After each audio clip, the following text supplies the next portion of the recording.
From the National Newsroom of the Canadian Press, I'm Jason White.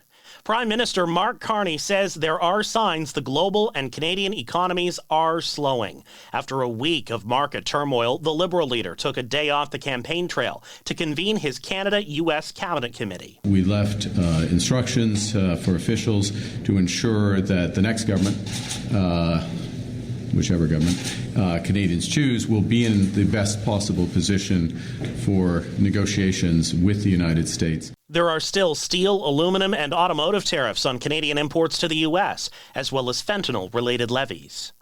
U.S. President Donald Trump's punishing tariffs and economic turmoil got top billing again in the federal election campaign today.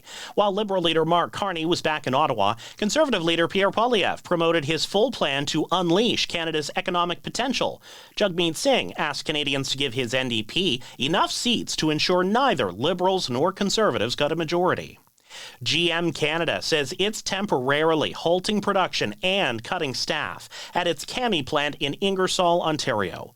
General Motors blames lower than expected demand for its electric delivery vehicles and says it's not because of U.S. auto tariffs.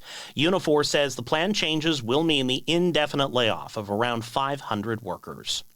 Police in London, Ontario are trying to identify the mother of a newborn baby left outside a home north of that city's downtown. Police say a person reported this week they had found a newborn baby left on a porch of a home. The baby had a note attached saying the mother wasn't able to take care of the child and asking someone to give the baby a good home. Officials say the newborn was taken to hospital and remains in good condition.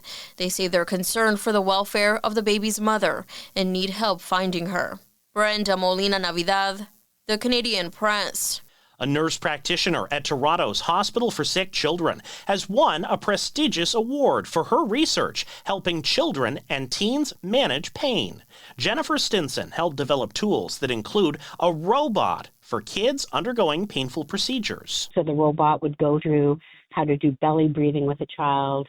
It would distract them using dancing and music. The other Canadian Gairdner Award winner is Daniel De Carvalho at the Princess Margaret Cancer Centre for his research on cancer cells and the immune system. Toronto's legendary El Macombo is back on the sales block. Court documents show former Dragon's Den star Michael Weckerly has defaulted on nearly $56 million in loans tied to the property, less than 5 years after he reopened it. And Canadian filmmaker Ted Kotcheff has died at the age of 94. His daughter confirms his death. Kotcheff directed The Apprenticeship of Duddy Kravitz and Weekend at Bernie's. This is the Canadian Press. In sports, Canada has blanked Switzerland 4-0 at the Women's World Hockey Championship in Czechia.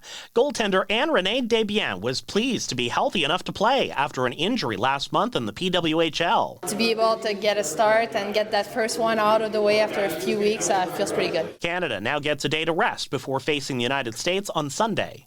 The Montreal Canadiens can lock up a playoff spot with a regulation victory in Ottawa tonight. The Senators hold the first wildcard spot in the NHL's Eastern Conference. The Habs are currently in the second wildcard position. Also tonight, the Edmonton Oilers host San Jose, while the Calgary Flames are at home to Minnesota. The Toronto Blue Jays and Baltimore Orioles will try again tomorrow. Their game tonight was postponed by wet weather. First-round leader Justin Rose owns the clubhouse lead at the Masters as the second-round play continues in Augusta, Georgia. Canada's Corey Connors is within striking distance of the lead, tied for third. From the Canadian Press, I'm Jason White. Thanks for listening. Don't forget to follow and subscribe. For more of today's top stories, visit thecanadianpressnews.ca.